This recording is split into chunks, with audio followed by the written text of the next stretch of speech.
साथियों, ये तारीख 20 फरवरी थी, दिन जुमे का था और साल था 1700। औरंगजेब अपनी ख्वाबगाह यानी बेडरूम में मौजूद था और फजर की नमाज अदा कर रहा था। लगातार बीमारियों और बढ़ती उम्र ने जरूर उसे बेहद कमजोर कर दिया था, लेकिन उसका जज्बा कायम था। फजर की नमाज के बाद उसने तस्बीह पढ़ना शुरू किया।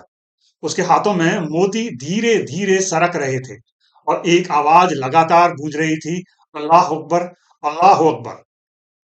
बाहर सुरक्षा के लिए बड़ा अमला मौजूद था। दिन का करीब एक चौथाई हिस्सा गुजर चुका था, लेकिन औरंगजेब अपने बेडरूम से बाहर नहीं आया। इसके बाद जब अंदर आकर मालूम किया गया तो पता चला कि उनका इंतकाल हो चुका है। औरंगजेब का इंतकाल उसी दिन हुआ जिस दिन को वह इंतकाल के लिए सबसे बेहतर दिन मानता था, यानी जुमे का दिन। साथियों, इससे आगे क्या हुआ इसकी बात हम एपिसोड के अगले हिस्से में करेंगे। पहले हम बात करेंगे औरंगजेब के आखिरी दिनों की। मराठाओं से लगभग सारे किले जीत लेने के बाद औरंगजेब 20 जनवरी 1706 को अहमदनगर, वर्तमान में महाराष्ट्र का अहिल्याबाई नगर पहुंचा। वहां उसने तकरीबन एक साल तक आराम किया, क्योंकि लंबे वक्त तक युद्ध चलता रहा। उसके बाद जब वो थमा तो उसने अहमदनगर में जाकर आराम करना शुरू किया।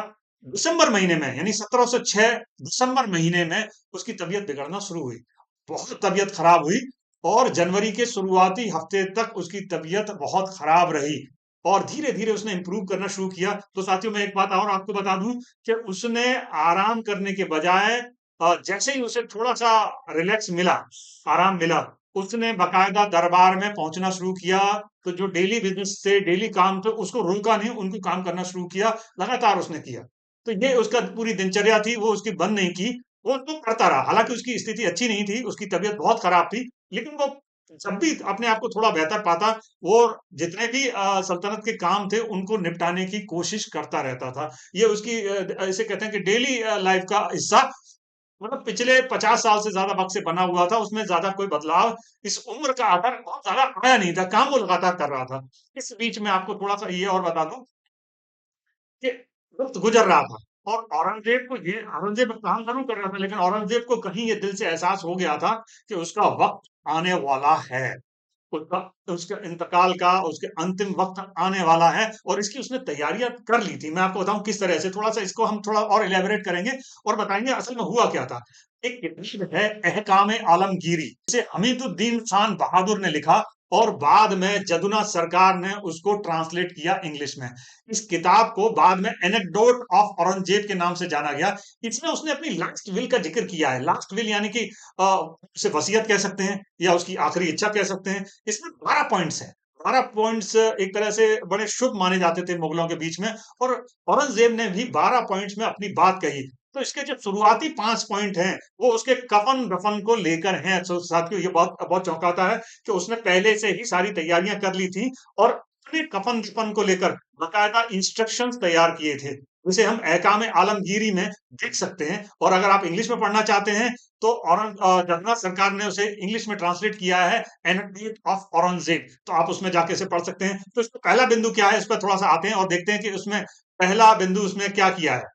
मेरी ओर से हजरत हसन की पवित्र कब्र पर चादर चढ़ाएं, क्योंकि इस दुनिया के लोगों को रहम और माफी पाने के लिए उनके दरवाजे की शरण लेने के अलावा और कोई चारा नहीं है। ये इंतजाम मेरा बेटा मोहम्मद आजम करे। इसका दूसरा पॉइंट मैं बताता हूं, जो पॉइंट नंबर 2 है, वो ये कि मेरे द्वारा सिली गई टोपियों की कीमत में से 4 रुपए और 2 आने आइया बेग महल के पास हैं। इन पैसों को लें और मेरे कफन पर खर्च करें। इसके अलावा 305 रुपए जो कुरान की नकल की कीमत के तौर पर मुझे मिले हैं, मेरी थैली में हैं। उन्हें मेरे इंतकाल के दिन फकीरों में बांट दिया जाए, क्योंकि कुरान की नकल से हासिल धन शियाओं के अनुसार अवैध माना जाता है। इससे मेरे कफन और अन्य जरूरियात पर खर्च ना करें। यहाँ एक पॉइंट बड़ा इंपॉर्टेंट है साथियों, जो मैं इलेबोरेट करना चाहूंगा। बहुत हद तक लोगों ने कहा कि वो शियाओं के खिलाफ था और उनसे दुश्मनी पालता था। बहुत सारी डिस्कशन हुए, लेकिन अगर आप उसकी लास्ट विल को देखते हैं, आप ये इस पॉइंट को पढ़कर हैरान रह जाएंगे कि उसने जो 305 रुपए जो उसने कुरान की नकल से उसे जो मिले थे, उसने वो 5 रुपए फकीरों में बंटवाए, क्योंकि उसे कहीं ये लगता था कि क्योंकि इसे शिया इसे सही नहीं मानते, इस्लामिक नहीं मानते, तो उसने इस बात को माना। तो उससे अपने कफन-दफन में खर्च नहीं किया। ये बहुत इंपॉर्टेंट पॉइंट है। बहुत सारी बातों से पर्दा उठाता है कि हम विवाद कहाँ करते हैं और उसके कागज़ों में, उसके हाथ की लिखी हुई चीज़ों में क्या कहा गया है। इस पॉइंट पे आते हैं साथियों। तीसरा पॉइंट क्या कहता है? मेरे अंतिम संस्कार की बाकी ज़रूरतों को मेरा बेटा आज़म पूरा करेगा, क्योंकि वह मेरे बेटों में सबसे ज़्यादा करीबी है और मेरे कफन-दफन में सही या गलत की ज़िम्मेदारी उसी पर होगी। इस असहाय शख्स अपने बारे में औरंगज़ेब बात करता है, पर इसकी कोई ज़िम्मेदारी नहीं होगी, क्योंकि मरने वाला तो जिंदा इंसान के हाथों में होता है। एक अगला पॉइंट, जो पॉइंट नंबर 5 है, वो लिखता है, मेरे ताबूत को मोटे सफेद कपड़े, जिसे गाजी कहते हैं, से ढकें, छतरी लगाने और गैर इस्लामी चीजें करने से बचें, जैसे कि जुलूस निकालना या उत्सव जैसी चीजें करना। देखिए, बड़ी गौर करने वाली बात है कि औरंगजेब जिंदगी भर जिन इस्लामिक कानूनों को मानता रहा और जिनके लिए दूसरों से कहता रहा, वो चीज उसने मरने के बाद भी इंश्योर की कि मेरे साथ ये ना किया जाए। कोई पॉम्प एंड शो, कोई बड़ा भव्य ऐसी चीज ना दिखाई दे, लगे कि बादशाह का जनाजा जा रहा है। इस बात से वो बहुत बहुत, इसे कहते हैं, इंस्ट्रक्शन पहले ही लिख कर गया था कि इस तरह का कुछ नहीं है, सब कुछ सादगी से होना चाहिए, एक इस्लामिक तरीके से होना चाहिए, किसी भी तरह की भव्यता नजर ना आए, कोई गाना संगीत या ऐसी कोई चीज नजर ना आए जिससे लगे कि कोई बड़े आदमी का जनाजा है।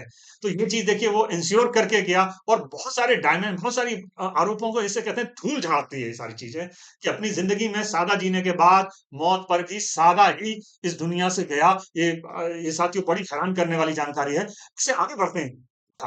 अब आते हैं दूसरे हिस्से पर। औरंगजेब के इंतकाल के बाद आखिर क्या हुआ? मैं आपको बता दूं कि इंतकाल के बाद काजी, मुस्लिम विद्वान और सूफी जो वहां मौजूद थे, उन्होंने औरंगजेब के शव को दफन करने के लिए तैयार किया। औरंगजेब के शव को उनकी ख्वाबगाह में ही रखा गया। ख्वाबगाह, जो कि मैं पहले बताया आपको, बेडरूम। क्योंकि उनकी दूसरी बेटी जीनतुन निसा बेगम ने यह गुजारिश की थी कि यहाँ से करीब 25 कोस की दूरी पर उनका भाई आजम मौजूद है, कम से कम उसे यहाँ पहुंचने दिया जाए। मोहम्मद आजम 22 फरवरी 1707 को वहां पहुंचा। पूरा माहौल गमगीन हो गया। 24 फरवरी शहजादे आजम ने औरंगजेब की मैयत को कंधा दिया। उन्हें लोगों को देखने के लिए अदालत गाह में ले जाया गया। औरंगजेब की आखिरी इच्छा के मुताबिक उनके शव को दौलताबाद के करीब शेख जियाउद्दीन के मकबरे के बाहरी हिस्से में दफनाया गया। इसका निर्माण औरंगजेब ने अपने जीवन काल में ही करवा लिया था। मैं आपको बता दूं साथियों, ये भी थोड़ा जानने की चीज है कि इस जगह को दरअसल खुलदाबाद कहते हैं। यह औरंगाबाद से 8 कोस दूर और दौलताबाद से 3 कोस की दूरी पर मौजूद है। आलमगीर नामा में इस कब्र का वर्णन है। इसके मुताबिक औरंगजेब की कब्र पर लाल पत्थर का चबूतरा करीब 3 गज लंबा और 2.5 गज चौड़ा है। इसकी ऊंचाई कुछ ही उंगलियों की मोटाई के बराबर है। इसके बीच में खाली जगह है। इसमें मिट्टी और सुगंधित बूटियां लगाई गई थी। औरंगजेब के इंतकाल के बाद उन्हें फिल्म मकानी का खिताब मिला। औरंगजेब की उम्र 91 साल 13 दिन रही। औरंगजेब ने 50 साल 2 महीने 13 दिन शासन किया। एक दोस्तों बड़ा रोचक वाकया है, एक ऐसा ख्वाब जो बहुत ही हैरान करने वाला है, और जो औरंगजेब के दरबार में एक शख्स मौजूद था, मैं आपको बता दूं, इसका नाम था मोहम्मद इखलास। और इसने एक पूरे वाकये का जिक्र किया, अपने ख्वाब का जिक्र किया, और इसका पूरा वर्णन जो है वो आलमगीर नामा में मौजूद है, आप उसे देख सकते हैं। उसने लिखा, हजरत शुक्रवार की रात जन्नती बागीचे में चले गए और हमने उनसे जुड़ी कुछ पंक्तियां दीवाने हाफिज से देखकर लिखने की कोशिश की, लेकिन वो अधूरी रही। दास ने ये बात काजी मुल्ला हैदर को बताई, और फिर शुक्रवार शनिवार की दरमियानी रात सोते वक्त 1 घड़ी यानी 3 घंटे बीतने के बाद उसे एक ख्वाब आया, जिसमें हजरत अपनी कब्र से करीब आधे बाहर निकले हुए बोले, जो पंक्तियां तुम भूल गए हो वो ये है, जो भी मेरे मकबरे के करीब से निकले मुस्कुराए। ये दुनिया के सूफियों के लिए जियारत की जगह बनेगी। उसके बाद जो हुआ साथियों, वो हम सबके सामने है। एक ऐसा इंसान जिसने इस्लामिक कायदों का जिंदगी भर मजबूती से पालन किया, और मौत के बाद उसे दफनाते वक्त इस्लामिक कायदे माने जाएं, इसका भी पक्का इंतजाम किया। वो एक ऐसी शख्सियत थी जिसे आप पसंद करें या ना करें, लेकिन आप उसे चर्चा से अलग नहीं कर सकते। बेशक वो विवादों में है, लेकिन जो उसने किया उस पर आज भी बहस जारी है। 17वीं सदी की इस शख्सियत का यही हासिल है। तो दोस्तों, अगले एपिसोड में इतिहास के ऐसे ही किसी रोचक वाकये पर बात करेंगे। तब तक के लिए अलविदा। मेरे चैनल को लाइक और सब्सक्राइब करना ना भूलिएगा। शुक्रिया साथियों।